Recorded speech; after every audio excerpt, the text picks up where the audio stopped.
السلام علیکم، میں ہوں ردا فاطمہ، این سے ناول کی وائس آرٹسٹ۔ مزید مزے کی ناولز کے لیے این سے ناول کی آفیشیل ویب سائٹ پر جائیں، لنک آپ کو ڈسکرپشن میں مل جائے گا۔ تقدیر ازل ازکل صدیقی۔ صبح کی پہلی کرن جب آسمان سے پھسل کر دریچوں کے پردوں کو چھوتی ہوئی کمرے میں اتری تو پرسکون نیند میں ڈوبی پری کے چہرے پر پڑی۔ سورج کی چمکدار روشنی نے پلکوں کی جھالر کو چیر کر اس کے خوابوں میں خلل ڈالا اور وہ ہلکی سی کروٹ بدل کر دوسری طرف منہ چھپا گئی۔ دروازہ کھول کر آسمان اندر آیا، آہستہ سے پردے ایک طرف کیے اور خالص محبت سے بولا، اٹھ جاؤ میرا بچہ۔ پری نے کروٹ بدلی، چہرہ تکیے میں دبایا اور نیند سے بوجھل لہجے میں بولی، بابا میں نہیں اٹھ رہی یار، جاؤ یار، سونے دو مجھے۔ آسمان نے نرمی سے پھر آواز دی، اٹھو پری، 10 بج چکے ہیں اور کتنا سونا ہے۔ لیکن جب پری نے ہٹ دھرمی سے کہہ دیا نہیں اٹھنا تو وہ گہری سانس لے کر خاموشی سے واپس پلٹ گیا۔ جانتا تھا جب تک یہ خود نہ چاہے کوئی زبردستی اسے نیند سے نہیں نکال سکتا تھا۔ نیچے ناشتہ کی میز پر ہر چہرہ موجود تھا، رضیہ بیگم، زینب بیگم، عائشہ بیگم، زرتاشا اور اسوان۔ سب اپنی صبح کی روٹین میں مصروف تھے۔ اسوان نے نرمی سے کائنات کو مخاطب کیا، جب پری اٹھے تو اسے ناشتہ دے دینا اور بار بار جا کر دیکھتی رہنا۔ کائنات نے فوراً سر ہلا کر کہا، جی۔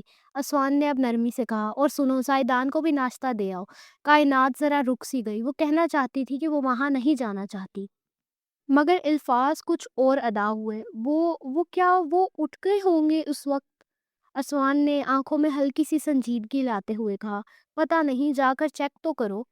کائنات خاموشی سے سر ہلا کر کچن کی طرف بڑھ گئی۔ رضیہ بیگم، دادی نے اسوان سے کہا، اس سے کہا کرو کہ نیچے آ کر ہم سب کے ساتھ ناشتہ کیا کرے۔ اسوان نے ایک ٹھنڈی سانس بھر کر کہا، دادی اسے پسند نہیں ہے تو چھوڑ دیں، اگر اس کا دل چاہے گا تو آ جائے گا، جیسے کل فنکشن میں آ گیا تھا، خوش بھی لگ رہا تھا، سب سے باتیں بھی کر رہا تھا۔ جب اس کی مرضی ہو تب وہ بہتر رہتا ہے، زبردستی کی جائے تو الٹا بگڑ جائے گا۔ زینب بیگم نے فوراً لقمہ دیا، اور بیٹا تم نے کچھ کہا اسے؟ دیکھا تم نے زارا کی حالت، فنکشن بھی خراب کروا دیا اس کا، میری بیٹی کا پورا دن برباد ہو گیا، اب بھی دیکھو کتنی تکلیف میں ہے۔ اسوان نے خفگی سے کہا، چچی یہ اس کی اپنی غلطی ہے، میں نے اسے نہیں کہا تھا کہ زائدان کے کمرے میں جائے، وہ اپنی مرضی سے گئی تھی۔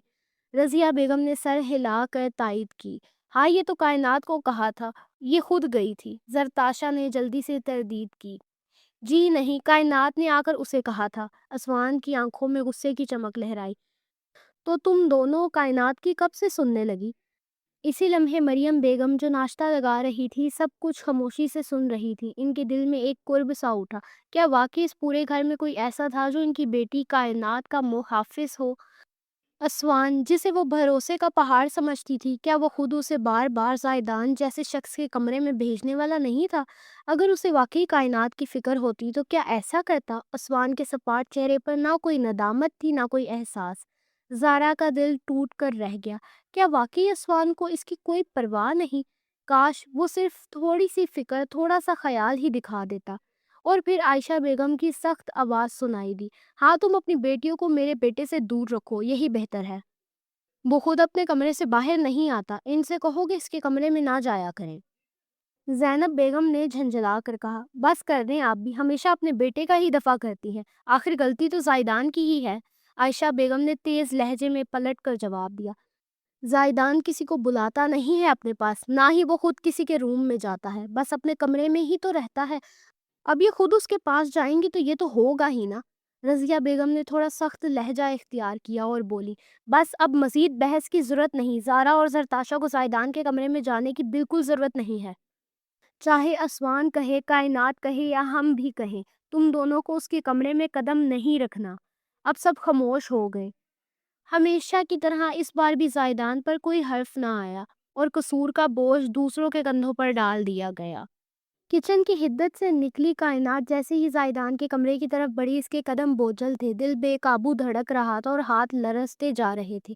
اسے قدم آہستہ آہستہ آگے بڑھائے، سامنے زائدان کے کمرے کا دروازہ تھا، بند، خاموش اور سنسان سا۔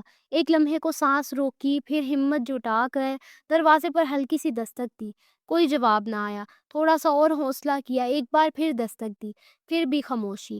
میں کائنات ہوں، ناشتہ لے کر آئی ہوں، اس کی آواز کپ کپاتی ہوئی نکلی۔ جیسے الفاظ اس کے لبوں سے اجازت مانگ رہے ہوں، مگر اندر سے پھر بھی کوئی جواب نہ آیا۔ میں اندر آ رہی ہوں۔ اب کی بار وہ دروازے کو ہولے سے دھکیلتی ہوئی اندر داخل ہوئی۔ کمرے میں ہلکی سی ٹھنڈک تھی، ہلکی سی خوشبو اور گہری خاموشی۔ نظر سیدھی بستر پر گئی اور دل ایک لمحے کو ٹھٹک گیا۔ بستر خالی تھا۔ دل کی دھڑکن معمول پر آتے آتے پھر بڑھ گئی۔ اسے پورے کمرے پر نظر دوڑائی، زائدان کہیں نہیں تھا۔ اچانک اس کی نگاہ واش روم کے دروازے پر پڑی جو بند تھا۔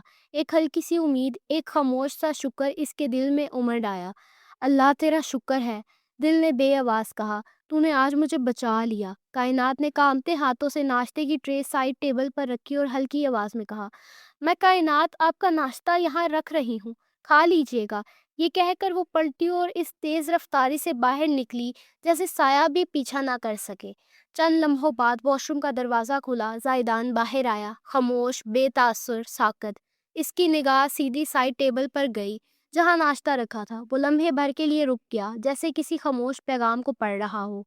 بھائی دے آئی میں ناشتہ، کائنات نے دبے لہجے میں آ کر اسوان سے کہا۔ اس کی آواز اتنی پرسکون تھی کہ سب چونک گئے۔ ہر آنکھ اس پر مرکوز تھی، اس لیے نہیں کہ اس نے ناشتہ دے دیا، بلکہ اس لیے کہ وہ زائدان کے کمرے سے زندہ، سلامت، مکمل ہوش و حواس میں واپس آ چکی تھی۔ زرتاشا نے طنزیہ لہجے میں کہا، جھوٹ تو نہیں بول رہی نا؟ میں جھوٹ نہیں بولتی، کائنات نے نرمی مگر یقین سے جواب دیا۔ اچھا ٹھیک ہے، اب بیٹھ جاؤ، ناشتہ کرو۔ اسوان کائنات سے مخاطب ہوا، مگر جیسے ہی اس کے لبوں سے یہ جملہ نکلا، سب کی نگاہ یکا یک اسوان کے چہرے پر جم گئی۔ کیا وہ واقعی کائنات کو سب کے ساتھ ناشتہ کرتے دیکھنا چاہتا تھا؟ کیا وہ واقعی کائنات کو اپنی برابر کی عزت دے رہا تھا؟ یا بس ایک رسمی سا جملہ تھا؟ کائنات نے جلدی سے کہا، نہیں، میں کر چکی ہوں۔ وہ تو فجر کے بعد ہی جاگ جاتی تھی، کب کا ناشتہ کر چکی تھی؟ اسوان نے حیرت سے پوچھا۔ کر لیا؟ ہاں، 7 بجے ہی کر لیا تھا، کائنات نے جواب دیا۔ اسوان نے بس سر ہلایا۔ اچھا ٹھیک ہے۔ پھر وہ اٹھا، ناشتہ مکمل ہو چکا تھا، اب دفتر جانے کی تیاری میں اپنے کمرے کی طرف بڑھ گیا۔ زرتاشا تیز لہجے میں بولی، یہ کون سا کالا جادو کیا ہے تم نے اسوان پر؟ ہاں، تمہاری اتنی اوقات ہے کہ ہمارے ساتھ بیٹھ کر ناشتہ کرو؟ کالا جادو نہیں کرتی میں، کالا جادو کرنے والے اسلام سے خارج ہو جاتے ہیں، اور مجھے میرا دین سب سے زیادہ عزیز ہے، اس نے نرمی سے کہا۔ تو کوئی وظیفہ کیا ہوگا، مجھے بھی بتاؤ، میں بھی کروں گی اسوان پر، زارا نے کہا۔ بس جیسے بھی کر کے اسوان اس کا ہو جائے۔ کائنات کچھ کہنے ہی والی تھی کہ اچانک کچھ گرنے کی آواز آئی۔ سب کی توجہ یکا یک اوپر کو گئی۔ سیڑھیوں کی ریلنگ پر زائدان کھڑا تھا، اس کی نظریں ناشتے کی میز پر تھیں اور نگاہیں کائنات پر جمی ہوئی تھی۔ اس کے ہاتھ میں وہی ناشتے کی ٹرے تھی جو کائنات خاموشی سے اس کے کمرے میں رکھ کر آئی تھی، اور اگلے ہی لمحے چڑخ چڑخ چڑخ وہ ٹرے پوری شدت سے نیچے پھینک دی گئی۔ برتنوں کے ٹوٹنے کی آواز نے نہ صرف سکوت کو توڑا بلکہ سب کے دلوں میں ایک عجیب سی لرزش بھر دی۔ پلیٹیں چکنا چور ہوئیں، چائے کا کپ ٹکڑوں میں بٹ گیا، اور نرمی سے رکھا گیا ناشتہ فرش پر بے رحمی سے بکھر گیا۔ اس کی آنکھوں میں طوفان، غصہ، بیزاری اور شاید کچھ اور بھی تھا جس کا نام نہ لیا جا سکے۔ وہ کائنات کو گھورتا دہاڑا، "Stay away from me!" وہ اتنا دور تھا لیکن کائنات کو یوں محسوس ہوا جیسے وہ اس کے بالکل سامنے کھڑا ہو، بہت قریب، بہت بھیانک، بہت اجنبی۔ کائنات کی سانسیں رکنے لگیں اور اس نے ایک لمحے میں وہ جگہ چھوڑ دی، تیزی سے بھاگتی جیسے خود سے بھاگ رہی ہو، زائدان کی آنکھوں سے، اس کے غصے سے۔ زرتاشا نے حقارت سے کہا، لو ہو گیا تماشا۔ زینب بیگم نے بے بسی سے کہا، آخر اس کے ساتھ مسئلہ کیا ہے؟ ناشتہ نہیں کرنا، کچھ کھانا نہیں، کوئی اس کے کمرے میں نہ جائے، کوئی اس سے بات نہ کرے، یہ لڑکا چاہتا کیا ہے؟ مگر وہاں بیٹھے کسی بھی فرد کے پاس کوئی جواب نہ تھا۔ اسوان اپنے کمرے سے نکلا، دفتر جانے کے لیے مکمل تیار۔ اچانک ایک آواز نے اس کے قدم روک دیے۔ یہ کیسی آواز تھی؟ اس نے ماتھے پر بل ڈالتے ہوئے آہستہ سے کہا۔ رضیہ بیگم کی جھنجھلائی ہوئی آواز آئی، وہ پھر کھانا پھینک دیا۔ اسوان نے چند لمحے سوچا، پھر ہلکا سا گہرا سانس لیتے ہوئے بولا، اچھا میں دیکھ کر آتا ہوں۔ اب اس کی چال میں تیزی تھی اور وہ زائدان کے کمرے کی طرف بڑھا۔ امی کہاں ہیں؟ پریشے یونیورسٹی سے گھر پہنچی تو دروازہ کھولتے ہی اسے گھر میں تنہا ایشال نظر آئی۔ آپی وہ؟ پریشے نے فوراً اس کے چہرے کی زردی کو محسوس کر لیا۔ کیا ہوا ایشال؟ صاف صاف بتاؤ۔ اشال نے بامشکل آنکھیں چراتے ہوئے کہا۔ پاپا کا ایکسیڈنٹ ہو گیا ہے۔ کیا؟ پریشے کی آواز اونچی ہو گئی، سانس بے ترتیب ہونے لگی۔ پاپا کا ایکسیڈنٹ؟ کہاں ہے پاپا؟ کون سے ہسپتال میں ہے؟ مجھے کسی نے بتایا کیوں نہیں؟ آپ ہی مجھے نہیں پتا کون سے ہسپتال، امی اور عیشا بس کچھ دیر پہلے ہی نکلے ہیں ان کے پاس۔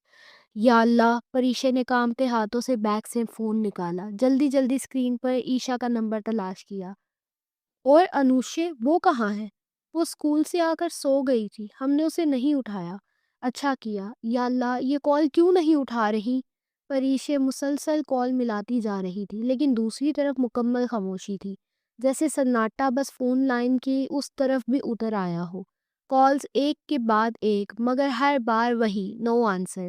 پریشے کے دل میں عجیب سی بے چینی ابھری، پورا کمرہ جیسے دھند میں لپٹ گیا ہو۔ سوال بہت تھے، جوابات کہیں نہیں۔ کائنات، کائنات، دروازہ کھولو بیٹا۔ مریم بیگم کافی دیر سے دروازے پر ہلکی ہلکی دستک دے رہی تھی، آواز میں نرمی بھی تھی اور پریشانی بھی، مگر اندر دروازے کے اس پار کائنات جیسے ہر آواز سے کٹی ہوئی تھی۔ وہ بیڈ پر بیٹھی گھٹنوں میں منہ دیے رو رہی تھی، خاموش آنسو بے آواز چیخیں۔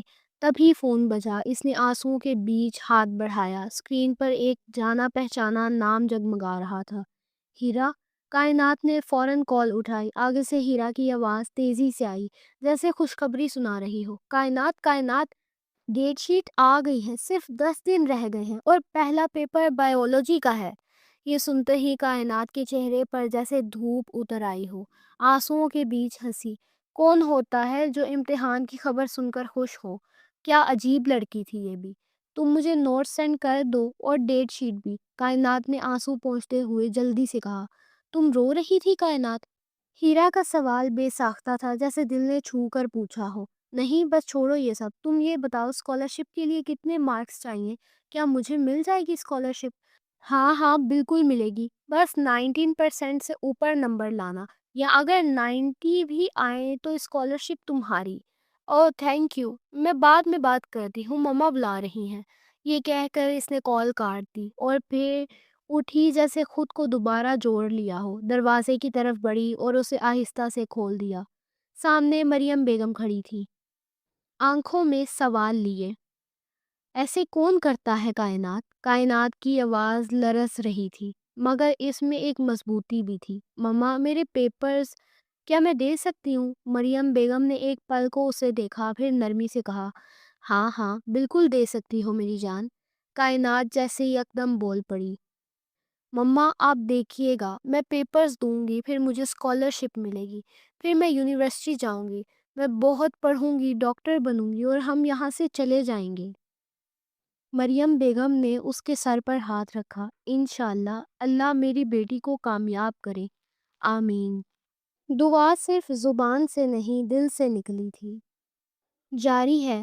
این سے ناول کو سبسکرائب کرنا نہیں بھولیے۔ میں آپ سے ملتی ہوں اگلی قسط میں، تب تک کے لیے اللہ حافظ۔